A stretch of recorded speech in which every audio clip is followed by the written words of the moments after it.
नमस्ते दोस्तों, मैं हूँ दीप्ति। आप सभी का बहुत बहुत स्वागत है।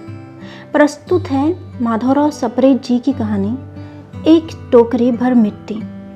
कहानी की शुरुआत करती हूँ। किसी श्रीमान जमींदार के महल के पास एक गरीब अनाथ विधवा की झोपड़ी थी। जमींदार साहब को अपने महल का हाथा उस झोपड़ी तक बढ़ाने की इच्छा हुई। विधवा से बहुतेरा कहा कि अपनी झोपड़ी हटा लें, पर वह तो कई जमाने से वही बसी थी। उसका प्रिय पति और इकलौता पुत्र भी उसी झोपड़ी में मर गया था।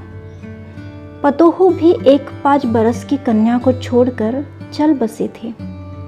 अब यही उसकी पोती इस वृद्धापकाल में उसका एकमात्र आधार थी।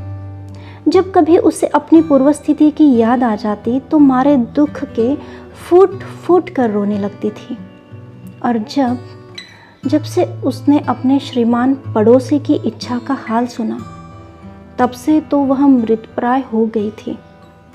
उस झोपड़ी में उसका ऐसा कुछ मन लग गया था कि बिना मरे वहां से निकलना ही नहीं चाहती थी। श्रीमान के सब प्रयत्न निष्फल हुए। तब वे अपनी जमींदारी चाल चलने लगे। बाल की खाल निकालने वाले वकीलों की थैली गरम कर उन्होंने अदालत से उस झोपड़ी पर अपना कब्जा कर लिया और विधवा को वहां से निकाल दिया। बेचारी अनाथ तो थी ही, पास पड़ोस में कहीं जाकर रहने लगी। एक दिन श्रीमान उस झोपड़ी के आसपास टहल रहे थे और लोगों को काम बतला रहे थे कि इतने में वह विधवा हाथ में एक टोकरी लेकर वहां पहुंची।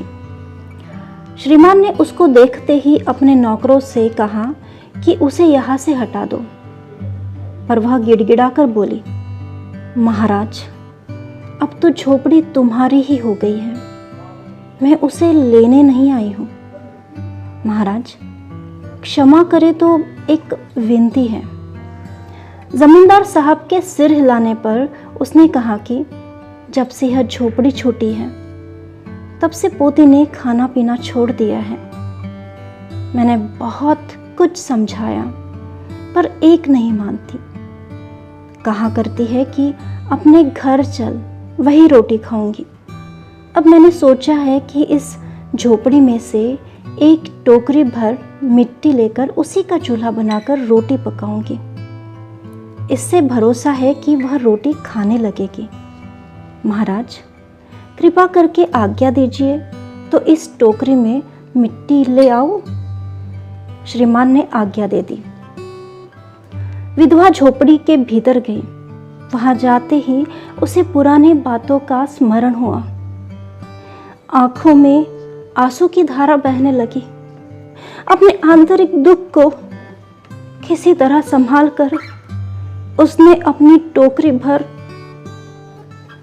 मिट्टी ले ली और हाथ से उठाकर बाहर ले आई। फिर हाथ जोड़कर श्रीमान से प्रार्थना करने लगे कि महाराज, कृपा करके इस टोकरी को ज़रा हाथ लगाएं, जिससे कि मैं उसे अपने सिर पर धर लूं। जमींदार साहब पहले तो बहुत नाराज हुए, पर जब वह बार बार हाथ जोड़ने लगी और पैरों पर गिरने लगी तो उनके भी मन में कुछ दया आ गई। किसी नौकर से न कहकर आप ही स्वयं टोकरी उठाने को आगे बढ़ो। जो ही टोकरी को हाथ लगाकर ऊपर उठाने लगे, त्यों ही देखा कि यह काम उनकी शक्ति से बाहर है। फिर तो उन्होंने अपनी सब ताकत लगाकर टोकरी को उठाना चाहा, पर जिस स्थान में टोकरी रखी थी वहां से वह एक हाथ भर भी ऊंची नहीं हुई। तब लज्जित होकर कहने लगे, नहीं, यह टोकरी हमसे उठाई नहीं जाएगी। यह सुनकर विधवा ने कहा, महाराज, नाराज न हो, आपसे तो एक टोकरी भर मिट्टी नहीं उठाई जाती है, और इस झोपड़ी में तो हजारों टोकरियां मिट्टी पड़ी है। उसका भार आप जन्म भर क्यों उठा कर सकेंगे? आप ही इस बात पर विचार कीजिए। जमींदार साहब धन मत से गर्वित हो अपना कर्तव्य भूल गए थे। पर विधवा के उपरोक्त वचन सुनते ही उनकी आंखें खुल गई। कृत कर्म का पश्चाताप कर उन्होंने विधवा से क्षमा मांगी और उसकी झोपड़ी उसे वापस कर दी। कहानी यही खत्म होती है दोस्तों। फिर मिलते हैं एक और नई कहानी के साथ। तब तक के लिए आज्ञा चाहती हूँ। धन्यवाद।